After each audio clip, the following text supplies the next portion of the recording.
So hello guys, welcome back to my YouTube channel the bankers. बहुत सारे लोग का कमेंट आ रहा था कि करंट अफेयर्स के लिए स्ट्रेटजी बताओ कैसे करें। बिल्कुल नहीं पड़ा है पीछे का, कैसे करेंगे, एक महीने में कैसे कवर होगा। तो आ गया है वीडियो, थंबनेल देख के पता चल ही गया होगा किस बारे में वीडियो होने वाला है। कोई क्लिकबेट नहीं है, एज इट इज़ जैसा लिखा हुआ है थंबनेल में वैसे ही वीडियो होने वाला है। बहुत सारे लोग ये भी पूछ रहे थे कि आपका एसबीआई क्लर्क में प्री का कैसा रहा, कैसे अटेम्प्ट रहे आपके। मैंने बहुत टाइम से वीडियो शूट नहीं करा है टू बी ऑनेस्ट, तो आज वो सारी चीज़ें मैं लास्ट में बता दूंगा कि मेरे कैसे क्या रहा था। जो मेन मुद्दा है उसकी बात कर लेते हैं। स्कोर 30 प्लस जो टारगेट है हमारा SBI clerk means current affairs में कैसे करोगे। 3 से 6 महीने का 1 महीने में कैसे करोगे। देखो 3 महीने का तो 1 महीने में हो जाएगा, मैं बताऊंगा कैसे होगा। और सारी न्यूज़ होंगी, एक भी ऐसी भी नहीं होगी जो छूट जाए एक भी। 6 महीने का आपके ऊपर डिपेंड करता है। 2 घंटे तो पढ़ना पड़ेगा, 2 से 3 घंटे तो पढ़ना ही पड़ेगा। या हो सकता है अगर आपका जो रिकॉल करने की जो आपकी कैपेसिटी है वो इतनी ज़्यादा ना हो तो आपको 4 घंटे भी पढ़ना पड़ेगा करंट अफेयर। 6 महीने का करना है तो भाई आपके ऊपर है कितना ज़्यादा समय दे सकते हो। स्ट्रैटेजी क्या है, स्ट्रैटेजी में अगर कोई कमी लगे तो कमेंट करके बता देना कि भाई ये कमी है। सबसे पहली चीज़, कहाँ से स्टार्ट करना है। 12 मार्च है आज, 12 मार्च है तो सोचो मत कि 12 वही मार्च खत्म हो जाए उसके बाद मैं प्रिपेयर करूंगा। 10 अप्रैल के बाद से तो पेपर हो जाएगा। तो फिर 12 मार्च तक वो मैं वेट मत करो मार्च खत्म होने का। 12 मार्च है, आज आज नींद खुली है ना कि भाई आज से पढ़ना है करंट अफेयर, तो 12 मार्च का उठाओ, पढ़ना शुरू करो। पढ़ोगे कैसे? मंथली अफेयर्स क्लाउड का स्टडी IQ मंथली 300 बेस्ट वाला स्टडी IQ का कोई नहीं पढ़ना। भाई पढ़ ही नहीं सकता एक एवरेज स्टूडेंट। अगर तुम हो बिल्कुल एक्स्ट्रॉर्डिनरी भाई तो बात अलग है। लेकिन फिलहाल जो प्रैक्टिकल बात है, जब तुम खोलोगे उस करंट अफेयर का PDF 400 पेज देख के 1 महीने का, बस वहीं बंद कर दोगे। अगर बहुत इंपॉर्टेंट इंपॉर्टेंट न्यूज़ भी करोगे ना कि भाई आरबीआई की कर ली, उसकी सेबी की कर ली, नाबार्ड की कर ली और फाइनेंशियल रिलेटेड बैंकिंग रिलेटेड, तब भी वो PDF में इतना कंटेंट होगा, इतना कंटेंट होगा कि तुम उस PDF को कर ही नहीं सकते टिल डेट, जब तक तुम्हारा एग्जाम होने जा रहा है। अगर करने बैठोगे ना तो केवल जैन जैन का ही हो पाएगा, जनवरी जनवरी का ही हो पाएगा। अब प्रैक्टिकल चीज़ मैं बता रहा हूँ कि क्या करना है। कोई टीचर फॉलो करते होगे, मान लो आशीष गौतम को मैं फॉलो करता हूँ, कपिल कटपाल सर को कोई फॉलो करता होगा। यही दो मुझे जानता हूँ मैं, जिनको मैं जानता हूँ, जिनसे पढ़ा है मैंने। आशीष गौतम सर को रेगुलर फॉलो कर रहा हूँ मैं, कपिल कटपाल सर को भी करता हूँ कभी कभी। जब बिल्कुल एग्जाम नज़दीक आ जाता है तब करता हूँ मैं। क्यों करता हूँ लास्ट में बताऊंगा। अब आशीष गौतम सर से मैं पढ़ रहा हूँ, इनका टेलीग्राम चैनल ज्वाइन कर लो पहली चीज़। कपिल कटपाल सर से पढ़ रहे हो, टेलीग्राम ज्वाइन कर लो। किसी और से पढ़ रहे हो, टेलीग्राम ज्वाइन कर लेना, ज़रूर करना है, टेलीग्राम चैनल ज्वाइन करना है इनका। अब आशीष गौतम सर से मैं पढ़ रहा हूँ तो इनके बारे में बताता हूँ क्या। 2 PDF आती हैं इनकी, एक आती है प्रिंटेबल, एक आती है ओल्ड करके, नॉन प्रिंटेबल करके। प्रिंटेबल में क्या होता है भाई, अगर आप प्रिंट निकलवा सकते हो जाओ प्रिंट निकलवा लो, इंग्लिश में पढ़ना इंग्लिश वाले का निकलवा लो, हिंदी में पढ़ना हिंदी वाले का निकलवा लो, एक ही PDF में दोनों का कंटेंट होता है। ओल्ड वाले में एज इट इज़ PPT होती है विद नोटेशन वाली, जो वो पढ़ाते हैं ऐसे लिख लिख के। तो आप प्रिंटेबल निकलवा सकते हो तो बहुत बढ़िया चीज़ है। नहीं निकलवा सकते हो तो शॉर्ट नोट्स बना लेना। अब शॉर्ट नोट्स कैसे बनाओगे वो भी मैं बीच में यही बता दे रहा हूँ। शॉर्ट नोट्स बनाने के लिए क्या करना है, मान लो अभी एक रिसेंट न्यूज़ वनतारा से रिलेटेड आई थी कि वनतारा है, उसमें पीएम मोदी जी ने उसको इनॉग्रेट किया। तो वनतारा लिख लो, यहाँ पे लिख लो जामनगर, क्योंकि है कहाँ, जामनगर गुजरात में है।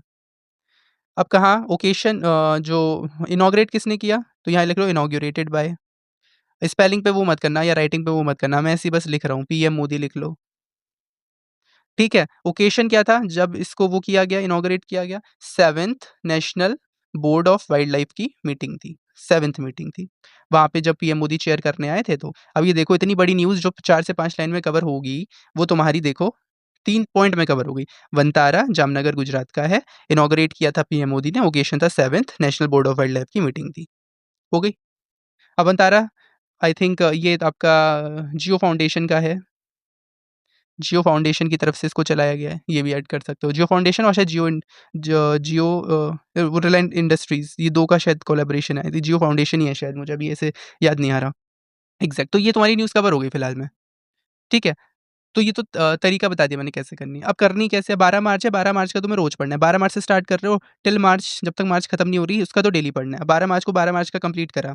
अब 1 फरवरी उठा लिया, 1 जनवरी उठा लिया। वही प्रिंटेबल फॉर्मेट पे गए टेलीग्राम चैनल के, उसी वाले को 1 जनवरी को पढ़ा, 1 फरवरी को पढ़ा। ठीक, रिवाइज़ करना बहुत ज़रूरी है। शाम को ही सोने से पहले इसका विदिन 24 आवर्स रिवीजन बहुत ज़रूरी है। 24 आवर्स में रिवीजन कर लेना वरना भूल जाओगे, कुछ पता फ़ायदा नहीं होगा। नेक्स्ट डे 2 फरवरी, 2 जनवरी, मार्च साथ में चलेगा 13 मार्च वाले दिन। 14 को गए 3 फरवरी, 3 जनवरी। किसी दिन भाई न्यूज़ कम है 2 पेज में 3 पेज में ही खत्म हो गई है, तो भाई एक एक्स्ट्रा पढ़ लो, 3 फरवरी का पढ़ लो, 3 फरवरी में कम है तो 4 फरवरी का पढ़ लो। तुम्हारे ऊपर है, टाइम देना पड़ेगा भाई। बता दिया मैंने, टाइम तो देना पड़ेगा। और ये जो है प्रैक्टिकल स्ट्रैटेजी है, अगर इस तरीके से पढ़ोगे ना, मार्च खत्म होते-होते जब तक एग्ज़ाम आएगा ना, आधे से ज़्यादा करंट अफ़ेयर तैयार हो जाएगा, 75% करंट अफ़ेयर तैयार हो जाएगा। और स्कोर की अगर बात करो ना, अगर सारा कर लिया तो गारंटेड है 30 प्लस स्कोर कर ही लोगे। 30 नहीं तो 20-25 के अराउंड तो कर ही लोगे। और अगर 75 भी हो गए ना, तो 15 से 20 के बीच में कहीं न कहीं लाई करोगे। ये गारंटी है, गारंटी। इससे प्रैक्टिकल स्ट्रैटेजी जो करंट अफेयर्स की हो नहीं सकती। पता नहीं लोग क्या मंथली-वंथली बताते हैं, पीडीएफ देख के ही हालत खराब हो जाती है, मेरी खुद हो जाती है। वो मंथली पीडीएफ देखो कितना 400 पेज का पीडीएफ कैसे पढ़ सकता है यार कोई आदमी? रेगुलर फॉलो कर रहा है जो उस वही कर सकता है, और अगर रेगुलर फॉलो नहीं कर रहा है, ये स्ट्रैटेजी फॉलो करो, हवा की तरह याद होगा, हवा की तरह। अरे 10 पेज का पीडीएफ है, तुम्हारे रिलेवेंसी के 4 पेज हैं, क्यों? 10 पेज के पीडीएफ में आधा हिंदी का कंटेंट है, आधा इंग्लिश का कंटेंट है, शुरू के 4 से 5 पेज में इंग्लिश का कंटेंट है, वही तो तुम्हारे काम के हैं। पूरा मंथ का मंथ तैयार हो जाएगा। तो ये था पूरा स्ट्रैटेजी कि करंट अफेयर पढ़ना कैसे है। अब बात आ जाती है जो लोग मेरे से पूछ रहे थे कि एसबीआई के प्री में तुम्हारा जो क्लर्क प्री था वो कैसा हुआ? मेरे टोटल 91 अटेम्प्ट थे। इंग्लिश में मैंने 29 अटेम्प्ट करे आउट ऑफ 30। एक मेरे आरसी में डाउट था, छोड़ दिया था। रीज़निंग में मैंने अटेम्प्ट करे थे 35 आउट ऑफ 35। क्वांट में मैंने अटेम्प्ट करे थे 27 आउट ऑफ 35।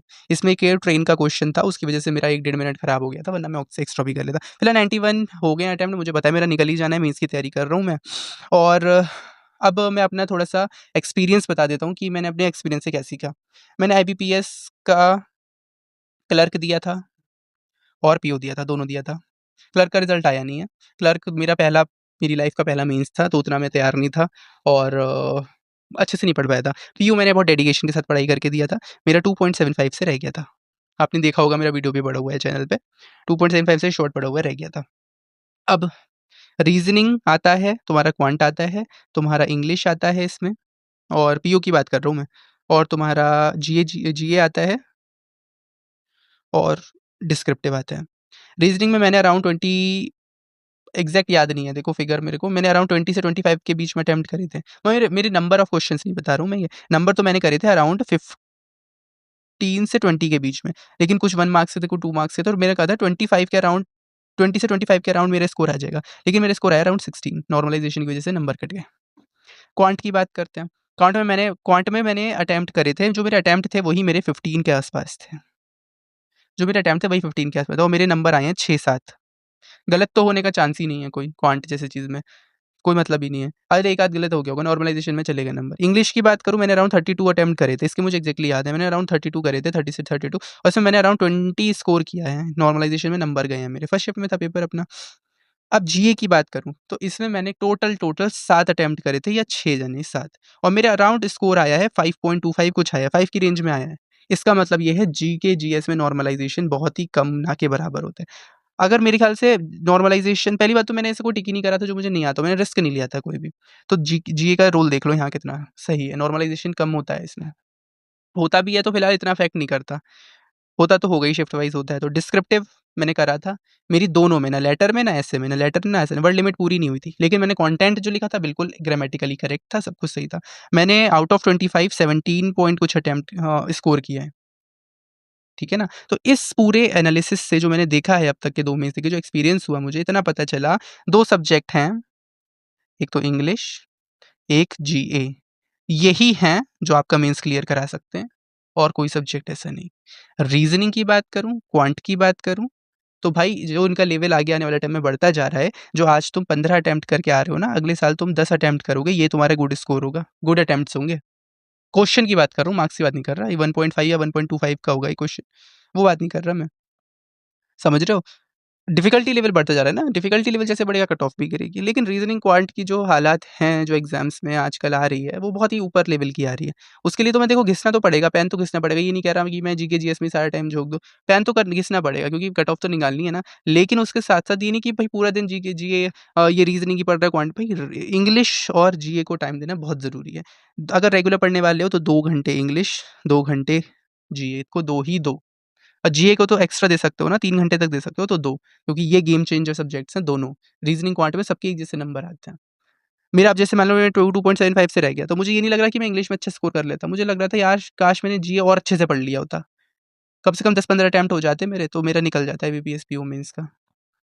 तो बहुत दुःख हुआ जब 2.75 से मार्क्स से रह गया। लोगों का 0.5, 0.25 से भी रह जाता है, खैर कोई बात नहीं है उसमें।